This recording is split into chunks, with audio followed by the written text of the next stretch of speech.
Hey everyone, Bun Dau Mam Tom is a truly Vietnamese dish, rich in cultural identity. It's famous for its intensely strong-smelling fermented shrimp paste. Honestly, I think it's just as challenging to eat as some of the world's most notorious dishes, like Sweden's surströmming, Italy's kasu marzu, or Norway's lutefisk. But for those who can handle it, it's absolutely delicious. In Vietnam, not everyone can eat mam tom, so many people substitute it with fish sauce when enjoying this dish. In this video, I'll show you how to make an authentic Bun Dau Mam Tom, step by step. From frying tofu until it's perfectly golden and crispy, to boiling pork until it's tender and juicy, and most importantly, the secret to making the shrimp paste sauce more fragrant and easier to enjoy.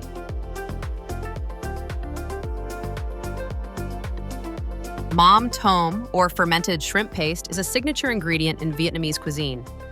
It has a bold, salty, and deeply umami flavor, with a strong, distinctive aroma. This paste is made by fermenting shrimp or small krill with salt. Depending on the region, the taste of mam tom varies slightly. But in northern Vietnam, the shrimp paste from Thanh Hoa is considered one of the best. However, as I mentioned earlier, mam tom has a very strong and unique flavor. Even though it's incredibly delicious, not everyone can handle it. That's why today, I'll show you how to prepare it in a way that makes it milder, more balanced, and easier to enjoy. When used as a dipping sauce, mam tom is usually mixed with lime or kumquat juice, sugar, MSG, white rice wine, and chili to create a harmonious blend of flavors. Here's what I'm using. 150 milliliter mam tom, 50 grams sugar, 10 grams MSG, 20 milliliter white rice wine. Whisk everything together and let it sit for a while. Before serving, gently heat the sauce over low heat to enhance its flavor and ensure food safety. Make sure to keep the heat low. If it's too high, the shrimp paste will burn and stick to the pan. If you love the bold, original taste of mam tom, you can pour a tablespoon of hot oil over the sauce right after mixing. However, make sure to use high-quality shrimp paste from a trusted source to ensure both taste and hygiene. Now, I'll heat the sauce until it just starts to bubble, then turn off the heat. Pour it into a bowl and before eating, transfer a small portion to individual dipping bowls. Squeeze in some fresh lime or kumquat juice and add chili to taste. In this video, I'll also show you how to make a sweet and sour fish sauce dip. This is perfect for those who can't handle mam tom but still want to enjoy this dish. Making the sweet and sour fish sauce. 1/2 tablespoon sugar, 3 tablespoons fish sauce, 2 tablespoons fresh lime or kumquat juice, 2 tablespoons water. Stir until the sugar is completely dissolved, then add minced garlic and chili. This dip is much milder and easier to eat, but let's be honest, mam tom is the true star of this dish.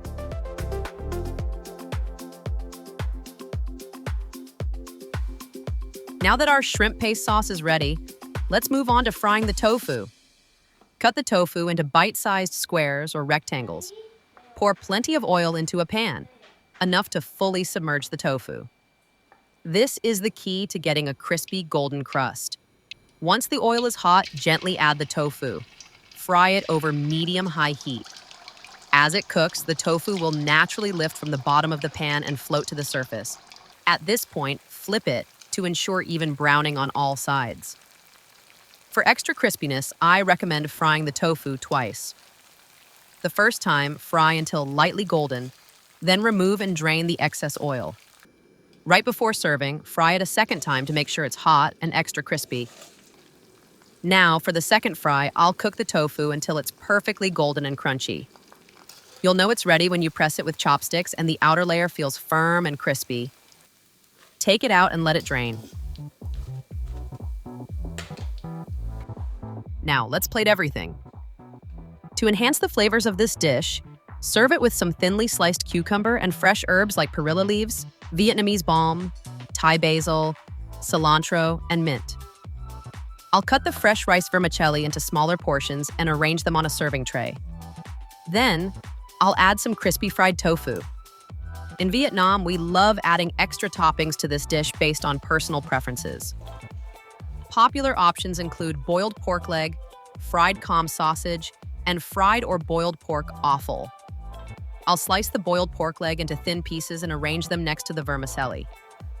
Then, I'll add some fried Kham sausage, along with a selection of pork offal, including grilled pork liver.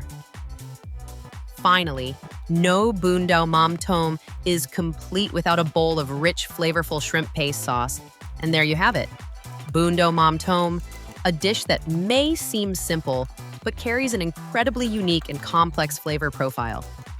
If you enjoyed this recipe, don't forget to like, share, and subscribe for more delicious Vietnamese dishes. Thank you for watching, and I'll see you in the next video.